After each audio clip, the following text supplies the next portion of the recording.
Hey, what's up, everybody? So every week I'm gonna start doing these kind of vlogs or whatever, kind of giving you guys updates of what's going on, what we're working on. I've been told that this would be a good idea, so we're gonna try it out and see, kind of speak to you guys and let y'all know what's going on, and really just say thank you for all the stuff you guys have done for us in a short period of time. So first thing I want to kind of address, I get this question a lot is, why did you go back to start doing music again? So we're gonna talk about that today. Why go back and do music? So I'm gonna give you a couple of reasons. So here's the first reason, and then we'll get into kind of why I stopped doing music too. First of all, as a kid, music was something I always loved to do, especially rap. I fell in love with rap early. You know what I mean? I was born in the late '70s, I should say. So rap was kind of like really hitting its stride and getting out there when I was a kid. So I loved it. I fell in love with it from day one. Ghetto Boys was my favorite group, still my favorite group. Two Live Crew, Too Short, all of them people were like big for me, growing up. So, and my homeboys too. We all was right there in that era. So, trying to make a long story short here.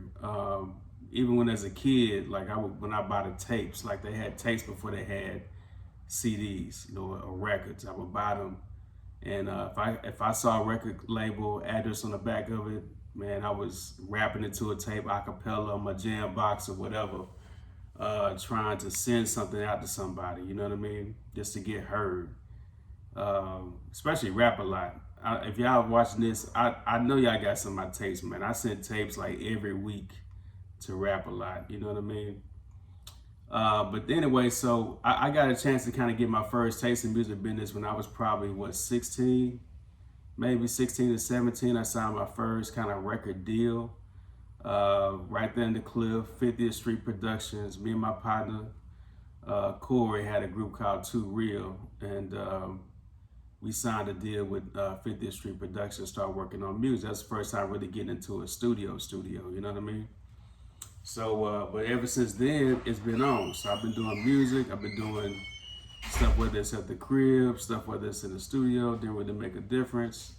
But it was just something that I love to do. So I kept doing it all the time. And had some success with it, of course, as you guys, if you do follow me or know, I did my first kind of debut album with Real to Real in 2002. It's called High Noon. So next year will be the 20th anniversary of High Noon. And that was kind of the record that kind of solidified me, I think, because it was great. I got to do features with some great people. Lil Flip, of course, Too Short, Nitro. Shout out to Nitro, man. One of the first guys that kind of really embraced what we were trying to do. But joining Real to Real, it was a family, man. It was like, we worked on 2 Blow albums. We worked on mine. We worked on the Southwest album, which never came out. Of course, our CEO and my brother, 24K, passed away, and they kind of slowed everything down. And then after that, I kept doing music. I started my Smoke in the City series, which I did two volumes of Smoke in the City, and they both did pretty good. Even then, I was doing the CDs. The first Smoke in the City was on CD, and I had been traveling a lot. I had a bunch of people on there, a lot of features. I had the Clips on there. I had Tony Yayo. I had a gang of folks, especially some underground folks too. I wanted to give a shout out to, but it worked, man. And we sold a ton of CDs with that. And then when we did Smoke in the City 2, I did the same strategy. I traveled a lot, made some great friends. Shout out to the Grit Boys. Shout out to Mr. Marcelo out of that Magnolia out there in New Orleans. Shout out to him. They all kind of jumped on the project with me. We did some songs, and so Smoke in the City 2 came out in 2010. That was kind of the last little thing I did. And I bring it up because 2010 was kind of a weird time. It's kind of a time where, I had to make some tough decisions. So You know, I was with my girl who's now my wife, but we were basically married then. I was getting ready to have, you know, I had another kid in 2011. She was pregnant at the time, so I had to make some big decisions, man. And I decided to take a step back from music and focus on getting myself together. You know, getting some real money, taking care of my family, being a dad for a change. You know, when you do music, man, especially when you're trying to come up, it's hard to be a dad at the same time. Now, it's a little bit easier now. But back then, when you had to be on the road, when you had to be in front of a crowd, when you had to be, you know, just passing out a flyer or CD, it's tough to be a dad, man. Anybody that's from that era would tell you that their honest thought would have to be that they know they neglected somebody during that process. So I chose something different after doing years and years of kind of neglecting so much stuff. My health, my relationships with my family, to kids and everything. I decided, you know what, I want to do something different. So I took time off and really got myself together. Got myself in a position where, you know, I'm good. You know, I'm good. I got investments. I got real estate. I got other businesses. You know what I mean? But the bug or the itch to still rap has always still been there. So every now and then I do a little stuff here and there, you know. And then I really started diving into the streaming game, trying to figure out how this streaming stuff works. Because streaming, I'm gonna tell you something. If you're a rapper, I don't care if you're in your 40s and your 50s. I ain't talking even in your late 30s, my nigga. Listen to me. The streaming game changes everything. You know those days when we used to have to get on the road and get flyers out and do these free shows and beg the radio to play your stuff? Them days is over, bro. Them days is over. I mean, literally, you don't realize that I give you an example. You turn on the radio right now, any rap song that you hear, maybe even R&B if they're still playing R&B, samples an old song, like literally. And we ain't talking about like old James Brown or old Three Dog Night. We talking about like old Lil Jon, old Too Short, old, man, I heard somebody sample even stuff that was back in like 2009, 2008. So let me tell you something, that the music is still good, bro. The music is still good. And I think the game is missing that the older rapper. The game is missing that. You know what I'm saying? Now we can sit back and complain about what the youngsters are doing. I love what the youngsters do. The youngsters, they keep me going. I like a lot of their music. You know what I'm saying? They change. The youngsters in hip hop are always responsible for pushing hip hop forward, right? Making it bigger. And they've done that. They've done a great job of that. Us as older rappers, what our responsibility is to maintain the balance in rap. Because the truth is, even though I'm in my 40s, I still listen to rap on a daily basis, right? So I still want to hear Ballin' G. I still want to hear UGK. I still want to hear Bun. I still want to hear Too Short. I still want to hear Cube. I still want to hear Snoop. I still want to hear Mac Mall. I still want to hear Mr. Mike. I still want to hear Big Mike. I still want to hear Flip. I still want to hear Kiki, Pokey. I still want to hear all those guys. You know what I mean? So you got a base out there. And I guarantee if you talk to those guys that are still active, they'll tell you the exact same thing.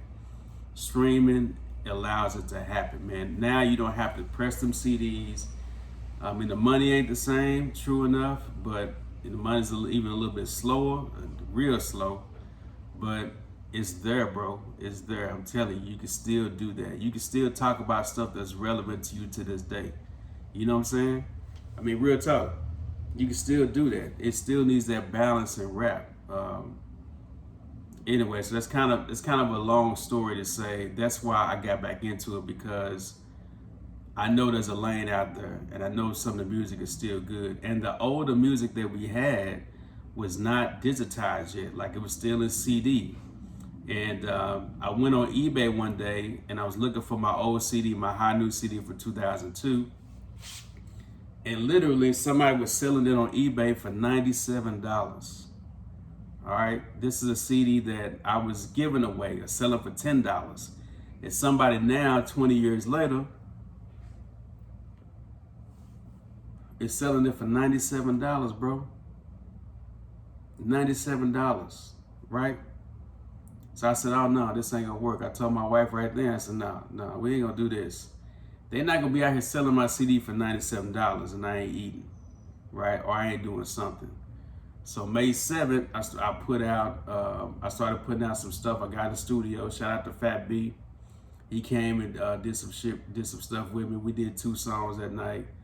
I put one of them out on May 7th, but then around the end of the month, May 28th, I put out All Classics Volume 1. And All Classics is basically songs from some of those Smoke in the City albums, some of the older albums that have not been released to any of the streaming platforms, right? And so really, if you count since May 7th to now, it's only been about 2 months, and we've already done, 600,000, almost 700,000 streams. And honestly, bro, I'm gonna be real with you. Don't nobody know who I am. I'm not like out there. I'm not like big on social media. I'm not like, I don't have any videos out, you know. But 700,000 in 2 months, I mean, that's money I wouldn't even have counted. You know what I'm saying? Money I didn't even know I had based on just the catalog that we already created. So I started working on new material. I got some new stuff getting ready to come out, man. I'm gonna shoot some videos. I'm gonna take that money, man. I mean, you know, as y'all know, I'm a hustler at heart, but I'm gonna take that money. And I encourage all you guys, man. If you got some talent, if you know you can do it, I encourage you, man, to do it, man. This money right here, this catalog, it's really what you're trying to do. You're trying to build up a catalog. It's not necessarily about being #1 on Billboard or in the top 10. If that happens, if you get blessed like that, cool, right? It's really about building that catalog up, because what's going to happen is as that catalog starts to grow and more things get, and tech and music are combined. Tech and music are the same thing. Every new app that comes out that the kids jump on, every new tech, whatever, music is always included in that, right? That's what you got to understand. Music is a part of the new tech. So that catalog is going to continue to grow. More stuff is going to get invented on down the road that's going to include that music, right? People are going to go back and sample your stuff, man. Just think about it like this. You know, even when you rap, right? Typically, if you rap, and you know this for a fact, if you write your rap, you always sometimes think about an older rap, right? Like an older lyric or an idea, right? So what happens if somebody puts a rap song out that goes #1 and they use one of your old lyrics, or they use one of your old beats, or they use one of your old ideas? Well, the way that works in the real world, in the music business world, is that you get a piece of that. Ask any of these rappers, you know what I mean, that had songs that went #1 that had a sample in it, or had somebody's words in it, or a lyric in it. What happened to those royalties? Those royalties went back to the original person. So if you were an original rapper, if you did something 10 years ago, 20 years ago, bro, get your paperwork right. It's not too late. Get your publishing together, get your writer's credit together, and put it out on the platforms, man. I guarantee you, put it out on the platforms. Get your money for your catalog, man. That money could, that money could pay a bill every month. That money could build up over time for your kids to go to college, right? So that's the other reason why I got back in the game, man. So I'm getting ready to put out some new stuff because I want to build my catalog up. You know, I'm getting ready to start shooting videos because I want to build my catalog up. You know what I mean? So again, I want to encourage all you guys, man, no matter what age you are. And I'm talking to some of my favorite guys out there. You know what I'm saying? Please, please, please keep putting that music out, man. We want to keep hearing you.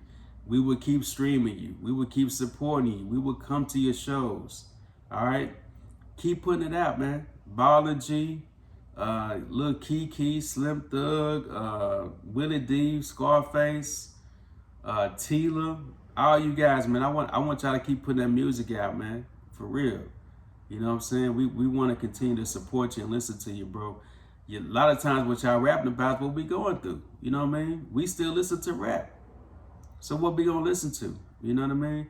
We got your old stuff that's classic, but a lot of times, let's be honest, you may not getting all the money for your old stuff that you need to get. So put the new stuff out. That way you have control over it, you own it 100%, you can get all the money you're supposed to grab. You know what I'm saying?